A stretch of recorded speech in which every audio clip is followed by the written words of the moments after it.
माताओं बहनों को, बुज़ुर्गों को और अपने समकक्ष पार्टी के कार्यकर्ताओं को और जो मेरे यहाँ नौजवान साथी बैठे हैं, सभी को मैं धन्यवाद देना चाहता हूँ कि उन्होंने बड़े संयम के साथ में काफ़ी देर से वो वेट कर रहे थे, चूँकि प्रोग्राम हमारा 1 बजे होना था और ऑलमोस्ट मेरे हिसाब से 3 बज चुका है। तो काफ़ी धैर्य का आप लोगों ने परिचय दिया, मैं इसके लिए आप सभी का बहुत आभारी हूँ। साथ ही साथ मैं अपने पत्रकार बंधुओं का भी बहुत आभारी हूँ कि उन्होंने बड़े धैर्य के साथ वेट किया और अपना कीमती समय जो है पार्टी को और हम सबको दिया। और साथ ही साथ मैं तमाम माताओं बहनों को और अपने साथियों को और पत्रकार बंधुओं को नव वर्ष की हार्दिक शुभकामनाएं भी प्रेषित करता हूं। जैसा कि पार्टी के राष्ट्रीय सचिव जब्बार जी ने बताया कि हम लोगों ने, मतलब पार्टी ने, नेशनल लोकतांत्रिक पार्टी ने तो वो ऐसे दिल्ली विधानसभा चुनाव लड़ने का तो अभी काम चला लेंगे क्या फैसला लिया है। मिली नहीं। और जो पार्टी का आला कमान है, जो इलेक्शन कमेटी है, उसने मुझे यहाँ भेजा है ताकि मैं आप सबके बीच में नेशनल लोकतांत्रिक पार्टी के जो कैंडिडेट हैं उनका अनाउंस कर सकूं। हमारी पार्टी ने,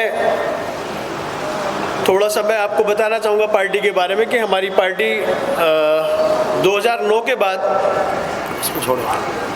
2024 में ही इलेक्शन लड़ा है। मतलब 14 साल का वनवास और 1 साल का अज्ञातवास काटने के बाद 15 वर्ष के बाद में 2024 में हम लोगों ने लोकसभा का इलेक्शन लड़ा।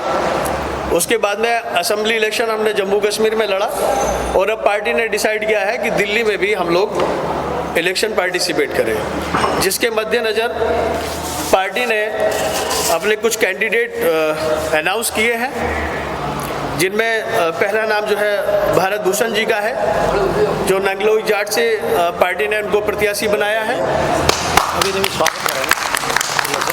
दूसरे नंबर पे शियाराम शर्मा जी हैं, जो साउथ पटेल नगर से पार्टी ने जिनको कैंडिडेट बनाया है। और तीसरे नंबर पे जो है योगेश अग्रवाल जी हैं, जिनको पार्टी ने रिठाला विधानसभा से प्रत्याशी बनाया है। और चौथे नंबर पे अमर सिंह जी हैं, जिनको पार्टी ने मंगोलपुर से जो है अपना प्रत्याशी अनाउंस किया है। सीमा जी हैं, हमारी बहन सीमा, जिनको वजीरपुर से पार्टी ने अपना प्रत्याशी बनाया है। गजेंद्र कुमार जी हैं, जिनको राजौरी गार्डन से पार्टी ने अपना कैंडिडेट बनाया है। तुनीर भटनागर जी हैं, जिनको पार्टी ने सागरा से अपना प्रत्याशी अनाउंस किया है। आस नारायण शाह जी हैं, जिनको सदर बाजार से पार्टी ने अपना प्रत्याशी अनाउंस किया है। और सुनील कुमार जी हैं, जो मुंडका विधानसभा से पार्टी के प्रत्याशी होंगे। इसके अलावा रिंजन लक्ष्मी जी हैं, जिनको पार्टी ने करोल बाग सदर से अपना प्रत्याशी बनाया है। ये कुल मिलाकर अभी पार्टी ने पहली लिस्ट में अपना 10 कैंडिडेट अनाउंस किए हैं और कुछ कैंडिडेट ऐसे हैं जिनके नामों पर अभी चर्चा चल रही है और जो हमारी पार्टी की इलेक्शन कमेटी है अभी वो उस पर डिसीजन लेगी, तो बहुत जल्द आप लोगों के बीच में उनका भी नाम अनाउंस करेंगे। क्योंकि पार्टी का इरादा है कम से कम 25 सीटों पर तो हम यहाँ पार्टिसिपेट करें।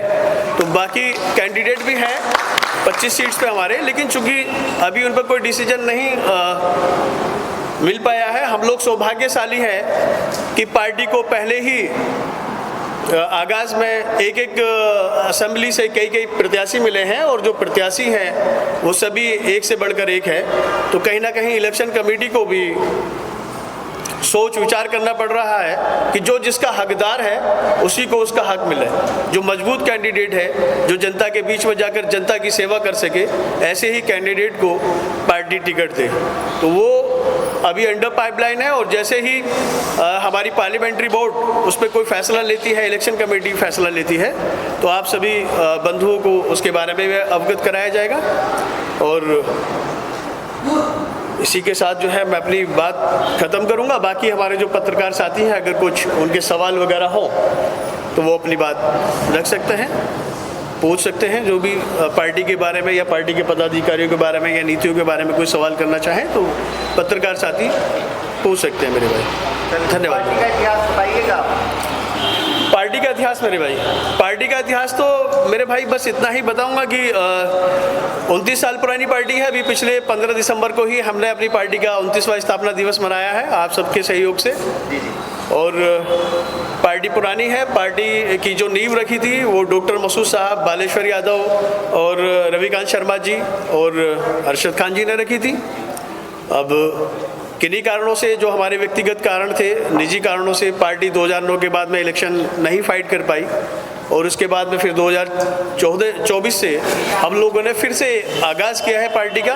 और अब सब भाइयों का सहयोग मिलेगा, हमारे जो पत्रकार साथी हैं उनका सहयोग मिलेगा और जो हमारी आवाम है, हमारे जो पार्टी के कार्यकर्ता हैं, जिस निष्ठा के साथ में वो काम कर रहे हैं, पार्टी को दिन रात आम जनता तक पहुंचाने का काम कर रहे हैं, आम जनता से कनेक्ट कर रहे हैं।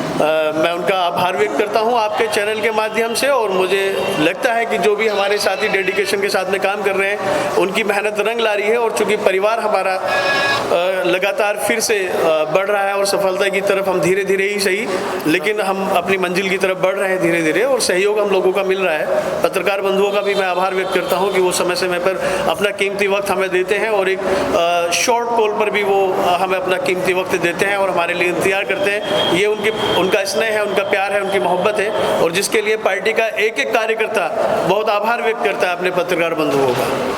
क्या दिल्ली में ऐसे काम करेंगे क्या आगे फ्यूचर में? क्या है साथियों को पहले तो एक्टिव रही है पार्टी जी। मेरे भाई मैं आपको बताऊं कि we are not NGO, we are a political party. तो डेफिनेटली हम चुनाव तो लड़ेंगे मेरे भाई। और चूंकि आप भी जानते हैं कि अगर हम सक्रिय राजनीति में हिस्सेदारी नहीं करेंगे, पार्टिसिपेट नहीं करेंगे, तो what the use of being a political party.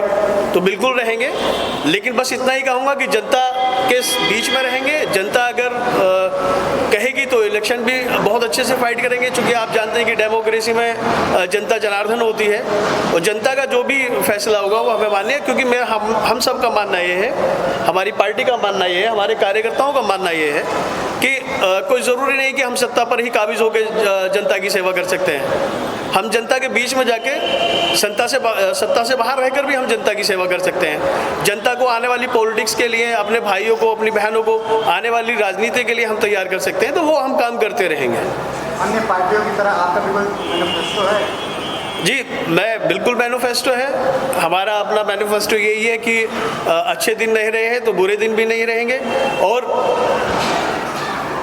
हम रहें ना रहें लेकिन देश बढ़ता रहना चाहिए। यही हमारी जो है मेन उद्देश्य है, हमारी पार्टी का प्रोटोकॉल है, हमारी पार्टी का जो है आप कह सकते हैं मैनिफेस्टो है। और शिक्षा, चिकित्सा और सुरक्षा ये हमारी प्रायोरिटी पर है मेरे भाई। दिल्ली को भ्रष्टाचार मुक्त बनाना चाहते हैं, सारी पार्टियां ऐसी दम भरती हैं, तो क्या विशेष है? आप विशेष क्या करना चाहते हैं? मैंने आपके सवाल का जवाब मेरे भाई पहले ही सवाल में दे दिया था जब मेरे छोटे भाई ने सवाल पूछा कि हम सत्ता में रहें या ना रहें। सत्ता के बाहर रहकर भी हम लोगों को जागरूक करने का काम करेंगे, जनता को उसकी ताकत का एहसास हम लोग कराते रहेंगे। क्योंकि डेमोक्रेसी में जनता ही जनार्दन है, ठीक है। जनता चुनकर हमें विधानसभा में भेजती है, लोकसभा में भेजती है और कहीं ना कहीं मैं आपकी बात से भी सहमत हूं कि हम जनता के बीच में जाते हैं और सभी पार्टियां वादा करती हैं, लेकिन जब उनको मौका मिलता है तो वो अपनी वादों से मुकर जाती हैं। लेकिन हम कोशिश ये करेंगे और हमारी कोशिश है कि हम जनता के बीच में रहें, जनता को कनेक्ट करें, जनता के मुद्दों को हम संसद के बाहर रहकर भी जो है सड़कों पर हम उठाते रहें। क्योंकि जब हम जनता के साथ में कनेक्ट करेंगे तो जनता भ्रष्टाचार के लिए जो है कहीं ना कहीं जागरूक होगी और जो लोग जनता के साथ में वादा खिलाफी करते हैं वो कहीं ना कहीं उन लोगों को उखाड़ फेंकने का काम करेगी। क्योंकि ये मेरे अकेले बस की नहीं है, हमारे बस की नहीं है। जब जनता का समर्थन हमें मिलेगा तो हम जरूर ये काम कर पाएंगे और दिल्ली को भ्रष्टाचार मुक्त कर पाएंगे। बहुत धन्यवाद मेरे भाई। और जीतेगा दिल्ली, मैं तुम्हें बस इतना ही कहना चाहूँगा कि जीतेगी दिल्ली, जीतेंगे हम, तैयारी करो।